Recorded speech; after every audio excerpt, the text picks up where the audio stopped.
They were Atlanta's golden couple, the kind of love story people dreamed about. Kamal Greer and Nayla Preston had everything: wealth, success, and a future so bright it seemed untouchable. But behind the perfect smiles and glamorous photos was a nightmare neither of them saw coming. A betrayal so twisted, so unforgivable, that when the truth came to light, it left behind nothing but blood, ruin, and a prison cell.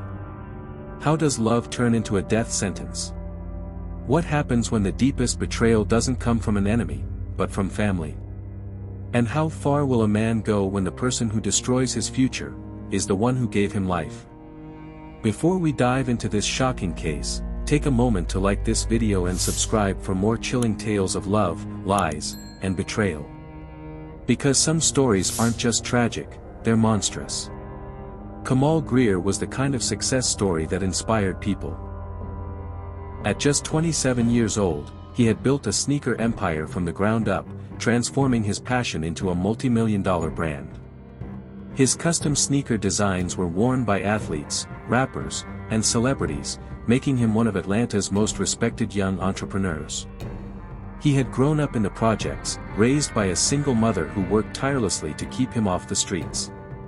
While others around him got caught up in the same cycle of crime and poverty, Kamal had a different vision. He hustled, not with drugs or guns, but with ambition, discipline, and an eye for opportunity. By the time he was in his early 20s, his sneaker brand had taken off, and within a few years, he was living in a penthouse overlooking the Atlanta skyline. But despite his success, Kamal remained grounded.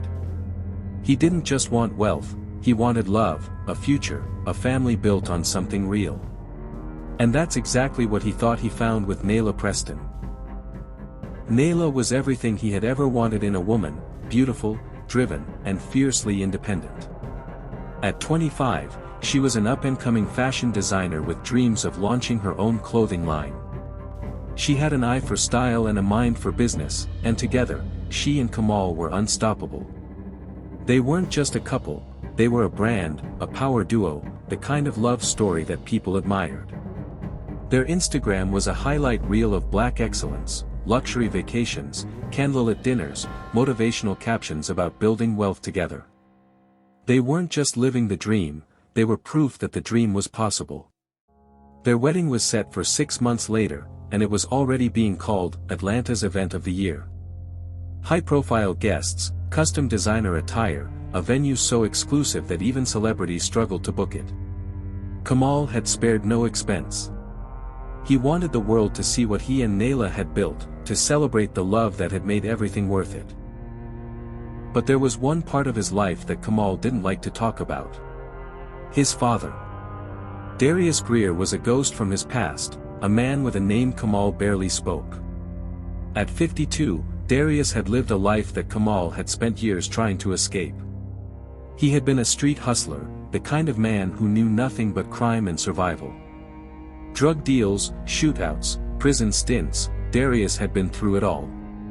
He was the kind of father who was there in title only, popping in and out of Kamal's life between arrests, always with empty promises and a cigarette dangling from his lips. But the most dangerous thing about Darius wasn't his past, it was the secret he carried. For nearly a decade, Darius had been living with HIV. A diagnosis he never acknowledged, never disclosed, never allowed to slow him down.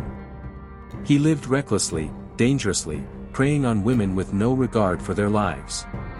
To him, the disease wasn't a death sentence, it was just another burden he refused to carry. When he reappeared in Kamal's life, he played the role of the reformed man. He smiled, gave fatherly advice, acted like he was proud of his son's success. To the outside world, he seemed like he was finally trying to be a father. But beneath that act was something much darker, something sick, twisted, predatory. Online, the world saw Kamal and Nayla as a power couple, the perfect love story. Their followers admired their ambition, their drive, their picture-perfect life. They had no idea that a nightmare was brewing just beneath the surface. A nightmare that would turn their love story into a tragedy so horrifying that no one would ever forget it. Darius Greer had never been a man who cared about consequences. Even when the doctors told him the truth, when they handed him a diagnosis that should have changed his life, he had just laughed. HIV. To him, it was just another scar, another battle wound from the life he had lived. He didn't see it as a curse or a death sentence. He saw it as something to ignore, something that didn't apply to him.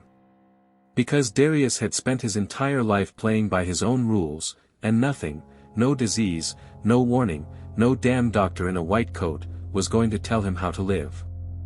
For nearly a decade, he carried that secret like a loaded gun, hiding it, denying it, and worst of all, using it. He had spent years passing through women like they were disposable, never once telling them the truth. He knew what he was doing. He knew the risk. And he didn't care. But when he met Nayla, something changed. At first, it was subtle. The way he looked at her a little too long. The way his eyes lingered on her lips when she spoke. The way his compliments, at first harmless, began to cross the line. "Kamal's lucky," he would say, watching her. "If I was a little younger, I might have had to steal you from him." What had started as fatherly charm became something else entirely. Darius had never truly been proud of Kamal. Not in the way a father should be. Deep down, he was jealous. He had spent his whole life clawing to survive, hustling, taking what he wanted, only to end up old, broken, and forgotten. And yet, his son, the boy he had barely raised, the one he had left to struggle, had made it out. Kamal had everything Darius had never been able to hold on to: money, success, power. And worst of all, he had Nayla. She was young, vibrant, and successful in her own right. Everything Darius had lost over the years. Everything he believed should have belonged to him. At first, he hid it well. He played the role of the reformed father, giving Kamal advice, smiling for pictures, acting like he was proud. But inside, the jealousy festered. Every time he saw Kamal and Nayla together, laughing, kissing, talking about the future, something dark grew inside him. It wasn't just resentment. It was hunger. Nayla felt it before she understood it. At first, it was little things. The way he always seemed to be watching her. The way he found reasons to touch her, a hand on her lower back, fingers grazing her arm just a second too long. The way he always seemed to be around when Kamal wasn't. Then came the questions. "You and Kamal ever fight? You think he's the one for you? He keeping you satisfied?" She laughed it off at first, chalking it up to his rough personality, his lack of boundaries. But the more time she spent around him, the more uneasy she felt. There was something in his eyes when he looked at her, something hungry, something dangerous. She told Kamal. "Your dad gives me weird vibes." Kamal had brushed it off. "That's just how he is," he had said, laughing. "He doesn't have a filter." But Nayla knew. Deep down, she knew. But that night, she ignored the warning signs. It started with a knock at the door. She wasn't expecting anyone, and for a moment, she hesitated. Then she heard his voice, smooth, familiar, deceptively warm. "Open up, Nayla. Just me." "Darius." Her stomach twisted. Kamal was out of town on business, and the last thing she wanted was to be alone with his father. She had already told Kamal how uncomfortable Darius made her, but he had brushed it off like she was overreacting. Maybe she was. Maybe she was just being paranoid. She took a slow breath and opened the door. He stood there, smiling, holding a bottle of wine in one hand and a bag of takeout in the other. "Figured you could use some company," he said. "Big house like this, all by yourself. Must get lonely." Nayla forced a polite smile. "I was actually about to head to bed." "Come on, just one drink." He lifted the bottle. "Celebrate you becoming a Greer." She wanted to say no. She should have. But saying no to Darius Greer had never been easy. So she stepped aside and let him in. They sat in the living room, the wine pouring freely. Naila kept her guard up at first, making sure to keep space between them. But Darius was smooth. Charming. He told stories about Kamal as a kid, laughing about the trouble he used to get into, the dreams he used to chase. For a moment, he almost seemed normal. Almost. One glass turned into 2. Then 3. She felt warm, a little lightheaded. Her body felt heavier than usual, her limbs slow, sluggish. Something was wrong. The room started to tilt, her vision blurring at the edges. Her hands trembled as she set her glass down. "I think I need to lay down," she muttered, pushing herself to stand. But her legs didn't cooperate. The floor felt like it shifted beneath her feet. She stumbled. Strong hands caught her. Darius's hands. His voice was in her ear, low and soothing. "I got you, baby girl." The darkness swallowed her before she could fight back. When she woke up, the room was dark. Her body ached in ways she couldn't explain. Her head pounded. Her throat was dry. She tried to move, but the weight of something heavy, someone heavy, pinned her down. Darius. She could hear his breathing, slow and steady, as if nothing had happened. Then it hit her. The cold air against her skin. The bruises on her arms. The soreness between her legs. A scream clawed at her throat, but she couldn't make a sound. Her entire body went numb. Panic roared in her chest, her heart hammering so hard she thought it might burst. No. No. No. This wasn't real. This couldn't be real. She willed herself to wake up, to find out this was some twisted nightmare, but the reality was suffocating. She forced herself to move, slipping out from under him as quietly as she could. Her legs shook as she stumbled to the bathroom, her hands fumbling to switch on the light. And then she saw herself in the mirror. Her lips were swollen. Her skin was marked with fingerprints, bruises blooming along her arms and thighs. She clutched the sink, bile rising in her throat. Darius had done this to her. Darius, the man who was supposed to be her father-in-law. Darius, who was still in the next room, sleeping like nothing had happened.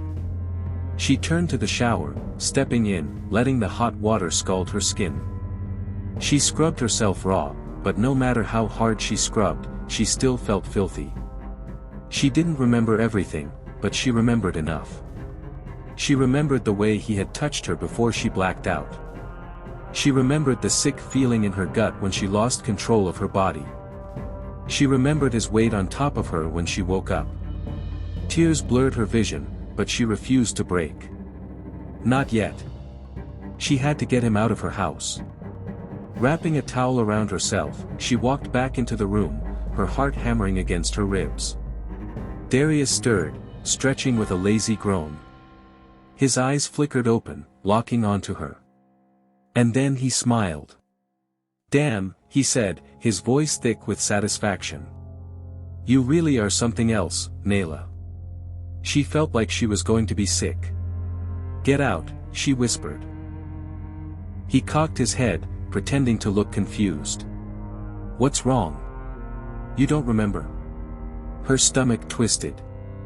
"I said get out." Darius sighed, rolling out of bed, completely unbothered.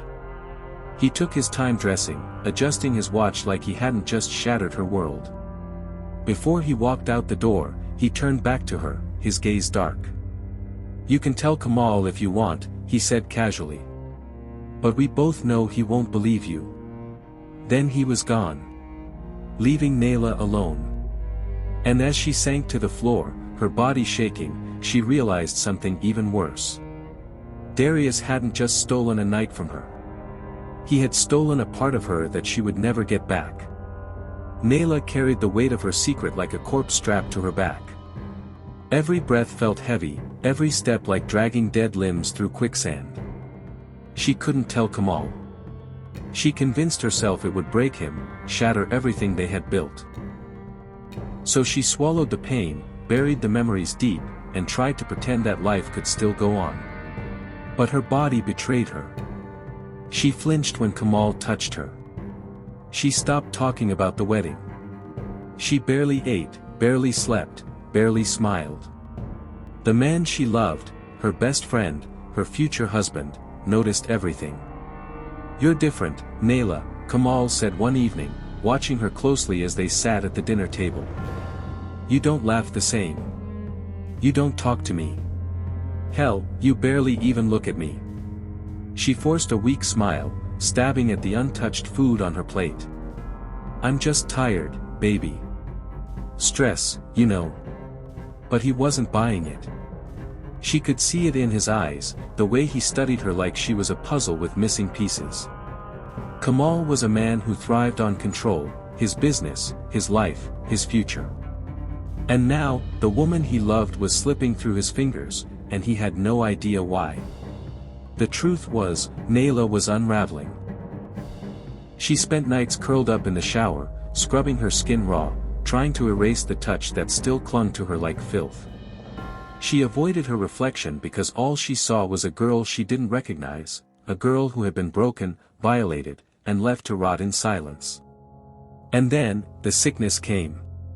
It started with exhaustion. At first, she thought it was just the weight of stress, of trauma pressing down on her bones. But the fatigue worsened. Some mornings, she could barely get out of bed. Then came the fevers. The night sweats. The constant aching in her muscles. The weight melted off her body at an alarming rate, her clothes hanging loose, her once glowing skin now pale and lifeless. Kamal noticed. He begged her to see a doctor, but she brushed him off, pretending it was nothing. Until one morning, when she collapsed in the bathroom. She woke up to Kamal shaking her, his face etched with terror. "That's it," he snapped. "You're going to the doctor. I don't give a damn what you say." She was too weak to argue. At the clinic, the doctor ran a series of tests. Blood work. Physical exams. The usual routine. She sat in the cold, sterile room, waiting, her fingers gripping the paper sheet beneath her. When the doctor returned, his face was unreadable. But his next word sent her world crashing down. "Naila," he said gently, "you tested positive for HIV." Her heartbeat stalled. For a moment, she thought she misheard him. The room blurred, sounds muffled, like she was sinking underwater. "No. This couldn't be real. Are you sure?" She whispered, her voice barely there. The doctor nodded. "I know this is difficult to hear, but..." She didn't hear the rest. Her mind spiraled, flashing back to that night, to Darius's hands on her body, to the smug look on his face when he left. This was how he had ruined her. This was his final violation. She barely remembered the drive home. The streets blurred past her, the world outside feeling distant, like she wasn't really there. When she stepped into the house, Kamal was waiting, his face tight with worry. "What did they say?" he asked. She didn't answer. She just walked past him, straight to the bedroom, locking the door behind her. For days, she kept the truth buried inside her, suffocating under the weight of it. Kamal grew restless, frustrated. He kept pushing, demanding to know what was wrong. Until, one night, she broke. They were in the living room, the tension between them thick as smoke. Kamal's voice was sharp, his patience worn thin. "I know you're hiding something, Naila. I need to know what the hell is going on." She stared at him, her lips trembling. She wanted to lie. She wanted to protect him from the horror that had become her reality. But the truth clawed its way up, choking her, until she couldn't hold it back anymore. Her voice was barely a whisper. "Your father." Kamal frowned. "What about him?" Tears welled in her eyes. He raped me, Kamal." The words hung in the air, suffocating, toxic. Kamal went still. At first, He didn't react. Didn't move. Didn't breathe. He just stared at her, his expression unreadable. Then, slowly, he shook his head. No. No, that's not. He stopped himself, his voice cracking. Nayla sobbed, clutching her arms. And now I'm sick, Kamal. I'm sick because of him. He didn't understand at first.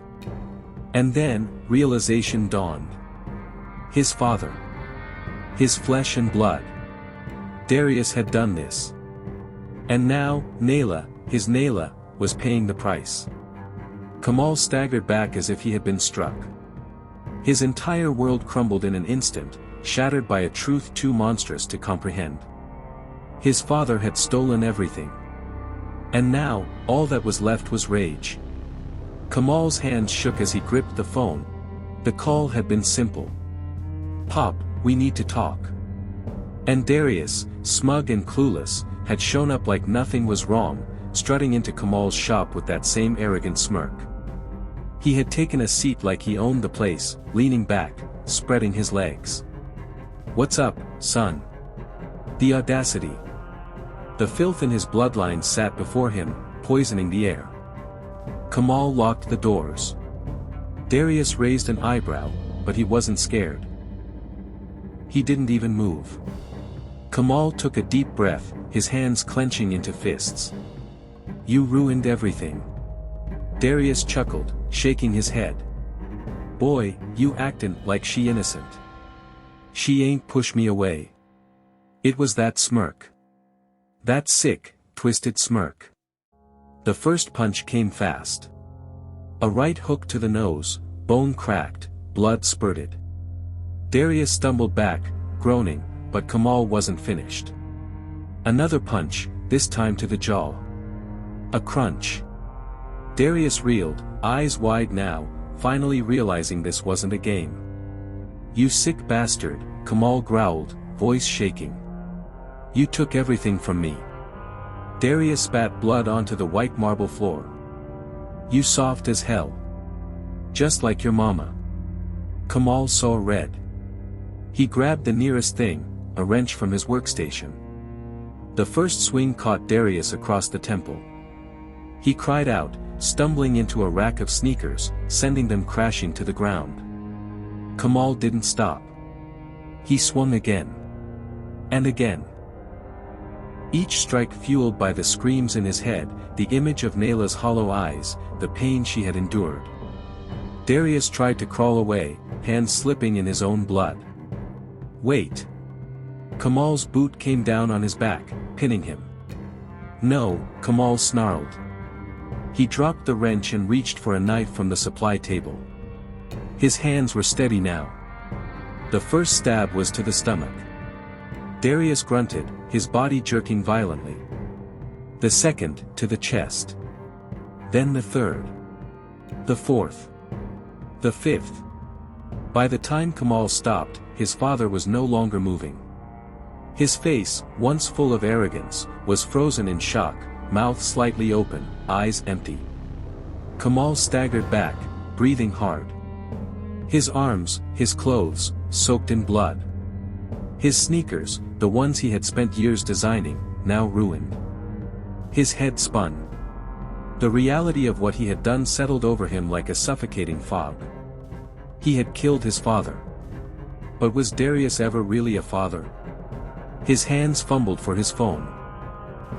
His fingers, slick with blood, trembled as he dialed. The line rang once. Twice. Then. 911, what's your emergency? Kamal exhaled shakily, his voice eerily calm. I just killed my father. The world learned of Kamal Greer's crime before he even had a chance to process it himself. His mugshot was plastered across every news outlet, his hands still stained with his father's blood in the booking photo. Self-made millionaire murders father in brutal attack. A crime of passion or premeditated revenge? Social media turned into a war zone. Half the internet called him a monster, a man too arrogant to let the justice system do its job. The other half saw him as a broken soul, a victim pushed to the edge by unspeakable betrayal. Kamal sat in his cell, watching his entire world burn from the confines of a cold, windowless room. His sneaker empire, once a symbol of his resilience, was now crumbling. Sponsors pulled out. Stores pulled his brand from shelves. Customers who had once lined up for hours to buy his designs now posted videos throwing his shoes in the trash. But it wasn't the loss of his business that shattered him. It was the sight of his mother on the courtroom stand. The courtroom was suffocating, packed wall to wall with reporters, spectators, and people who had followed Kamal's rise from the very beginning. Nayla sat in the witness box, her hands shaking as she told her story. The details of the assault. The way Darius had taken everything from her. The horror of her diagnosis. And finally, the moment she told Kamal the truth, the moment she watched the man she loved break into pieces. She wept openly. So did the jury. The defense painted Kamal as a man who had snapped under the weight of unbearable trauma. His lawyer argued that any man, any human, would have done the same. The prosecution wasn't so forgiving. He had time to call the police, the prosecutor told the jury. He had time to leave. But he didn't. He chose to lock the doors and take justice into his own hands. And in that moment, he became no different than the monster he killed. 2 days of deliberation. The verdict, guilty of second-degree murder. When the judge read out his sentence, 25 years in prison, eligible for parole in 18, Kamal didn't flinch. He simply exhaled, as if he had already accepted his fate long before the gavel fell.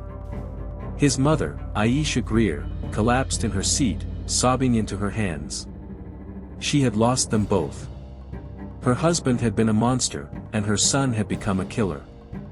The world moved on, but Kamal's name remained a stain in Atlanta's history. His sneaker brand vanished. His achievements were erased, his story reduced to nothing more than a cautionary tale. Nayla disappeared from the public eye. The vibrant, ambitious woman the world had once known was gone, replaced by a ghost of herself. But she never abandoned him. She visited him every week. She sat across from him in the sterile prison visitation room, her hands warm against his as she whispered reassurances. "I'll wait for you," she promised. "No matter how long it takes." He believed her. But as he watched her walk away each time, slipping back into a world he no longer belonged to, he couldn't help but wonder. Would she really wait? Or was he already a man fading from existence, a name soon to be forgotten? Some stories don't have happy endings. Some leave behind nothing but scars, unanswered questions, and lives that will never be the same. Kamal Greer's fall from grace wasn't just a tragedy, it was a slow, inevitable disaster, set in motion long before the blood ever hit the floor. Had Nayla spoken sooner, could this have been prevented? Had Kamal gone to the police instead of seeking revenge, would justice have been served differently? Or was this fate already sealed the moment Darius Greer chose to live without consequence, a ticking time bomb waiting to explode? One betrayal shattered a future. One moment of rage ended a life. And in the end, no one truly won. Kamal sits behind bars, haunted by the choice he made. Nayla carries wounds that may never heal. Aisha Greer mourns the loss of both a husband and a son, forced to reckon with the monsters within her own family. And the world? The world moves on, debating whether Kamal was a hero or a villain, a man pushed too far or a killer who let his emotions destroy him. But the most terrifying part of all? Sometimes, the greatest dangers aren't strangers in the dark. Sometimes, the real monsters are the ones we call family. If this story shocked you, like and subscribe for more cases that explore the darkest intersections of love, lies, and betrayal.